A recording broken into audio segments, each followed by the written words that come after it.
Assalamualaikum. Today I explain the topic of dialysis. First of all, I explain the introduction. Dialysis, vital process for removing the waste and excess fluid from the blood in the medical treatment. Medical treatment में blood से excess fluid या waste को remove करना dialysis कहलाता है। इसकी importance क्या होती है? Integral in improving the patient health, patient की हेल्थ को इम्प्रूव करने के लिए, ensuring the drug efficiency, drug की एफिशिएंसी को कम करने के लिए, extending the product shelf life and advancing the scientific research को की एडवांसमेंट के लिए हम डायलिसिस को यूज़ करते हैं। उसके बाद the purpose of the presentation, provide a conscious overview of the principle and application of dialysis, application और प्रिंसिपल्स ऑफ डायलिसिस के ऊपर एक कॉन्शियस सा ओवरव्यू देना। उसके बाद लिम्फोलाइजेशन इन द मेडिसिन में, लिम्फोलाइजेशन, फार्मास्यूटिकल्स और द बायोटेक्नोलॉजी, हमारा ये पर्पस है प्रेजेंटेशन का। उसके बाद हमारे पास है देन हमारे पास है प्रिंसिपल ऑफ डायलिसिस। प्रिंसिपल्स में क्या आता है? Dialysis relies on the principle of diffusion, ये डिफ्यूजन के प्रिंसिपल पे रिलाइज करता है। डिफ्यूजन क्या होता है? सोल्यूट्स की मूवमेंट हायर कंसनट्रेशन से लोअर कंसनट्रेशन की तरफ, और ऑस्मोसिस के प्रिंसिपल पे डिपेंड करता है। जैसे कि ऑस्मोसिस क्या होता है? Movement of the solvents across the semi permeable membrane, semi permeable membrane के अक्रॉस किसी भी सॉल्वेंट्स के मूवमेंट के प्रिंसिपल पे डायलिसिस रिलाइज करता है। सेमी परमेबल मेम्ब्रेन होती है, it act as a selective barrier, ये एक सिलेक्टिव बैरियर के तौर पे एक्ट करती है, अलाइंग करती है some molecule and waste product to pass through, अपने में से गुजरने को अलाउ करती है, और कुछ retaining large molecule like protein and the blood cells. उसके बाद हमारे पास है मैकेनिज्म देखते हैं। Arterial blood is directed into the dialyser, arterial blood को डायलाइजर में ट्रांसफ़र किया जाता है। The blood passes through the haemofilter composed of porous membrane. उसके बाद ये क्या करते हैं कि जो पोरस मेम्ब्रेन होती है उससे ब्लड को पास करते हैं।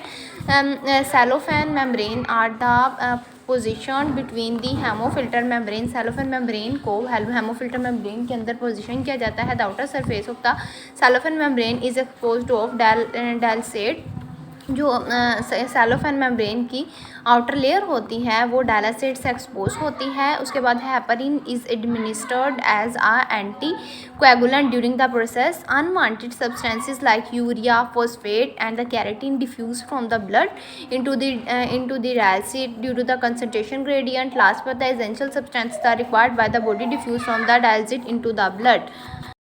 हम फ्लो चार्ट के थ्रू देखते हैं। सबसे पहले हमारे पास मैकेनिज्म ऑफ डायलिसिस में क्या होता है? डायलिसिस सेटअप होता है, उसके बाद सेमी परमिएबल होती है, डायलिसिस मेम्ब्रेन होती है, डायलसेट सॉल्यूशन होता है, और फिर हमारे पास डायलिसिस प्रोसेस, और सबसे लास्ट पे हमारे पास ऑस्मोसिस एंड द डिफ्यूजन। उसके बाद हमारे पास type of dialysis, haemodialysis. Haemodialysis this is the most common form of dialysis की सबसे कॉमन फॉर्म है।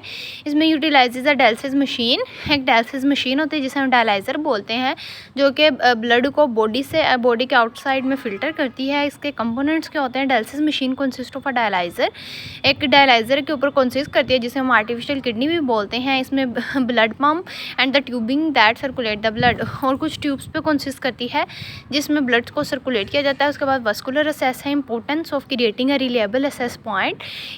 इसमें एक रिलेबल असेस पॉइंट्स को क्रिएट किया जाता है, such as an arteriovenous fistula और the graft for the efficient blood flow during the haemodialysis. उसके बाद है पेरिटोनियल डायलिसिस। पेरिटोनियल डायलिसिस में क्या होता है? Alternative method that uses the body's peritoneal membrane as a natural filter. जिस तरह बॉडी में peritoneal membrane as a natural filter के तौर पर वर्क करती है, ऐसे ही अल्टरनेटिव मेथड है ये।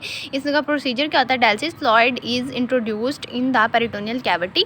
पेरिटोनियल कैविटी में डायलिसिस फ्लूइड को इंट्रोड्यूस करवाया जाता है थ्रू आ कैथीटर के through, where it observe the waste product from the blood. यहाँ ये ब्लड से वेस्ट प्रोडक्ट को कैरी करते हैं वेजल से, और लाइनिंग द एब्डोमिनल कैविटी, और एब्डोमिनल कैविटी में लाइन कर देते हैं। कंटिन्यूस एम्बुलेटरी पेरिटोनियल डायलिसिस, इसमें क्या होता है? It performed manually multiple time, इसको मल्टीपल टाइम्स में परफॉर्म किया जाता है। ऑटोमेटेड पेरिटोनियल डायलिसिस, इसमें क्या होता है? यूटिलाइज अ मशीन, एक मशीन को यूटिलाइज किया जाता है for the fluid exchange during the sleep, सोने के दौरान फ्लूइड को एक्सचेंज करने के लिए हम ऑटोमेटेड पेरिटोनियल डायलिसिस को यूज़ करते हैं। सबसे हम नीचे डायग्राम को देख सकते हैं। हमारे पास सबसे ऊपर है एब्डोमिनल कैविटी, उसके बाद पेरिटोनियल कैथीटर है, और फिर इसमें क्या होता है? पेरिटोनियम। इसी तरह एक मशीन है जिसमें डायलिसिस सॉल्यूशन है, एक ड्रेन है, उसके बाद पेरिटोनियल देन हमारे पास कुछ एप्लीकेशंस है डायलिसिस की। Dialysis in the treatment of kidney failure and the chronic kidney disease essential for individual with the compromised kidney function to maintain the proper fluid and electrolyte balance, remove the toxins and manage the blood pressure। इसमें क्या होता है कि जो individuals होता है उसकी compromised kidney के फंक्शंस को करने के लिए इसको प्रॉपर मेंटेन किया जाता है फ्लूइड को और इलेक्ट्रोलाइट बैलेंस को। उसके बाद इससे टॉक्सिन्स को रिमूव किया जाता है और मैनेज किया जाता है ब्लड प्रेशर को।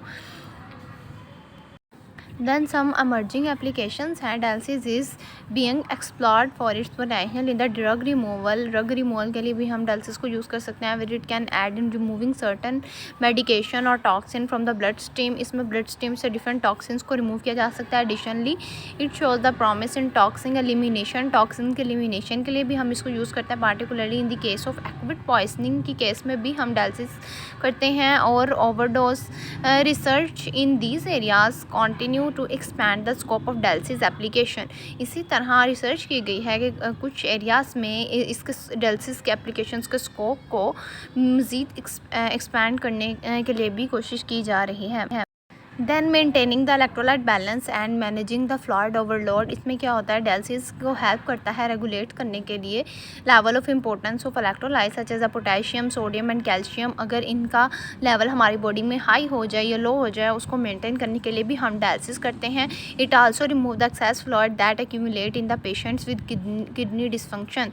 इसके अलावा अगर किडनी में कोई भी डिसफंक्शंस हो जाए तो हम इस फ्लूइड के एक्सेस को रिमूव करने के लिए भी डायलिसिस की हेल्प लेते हैं।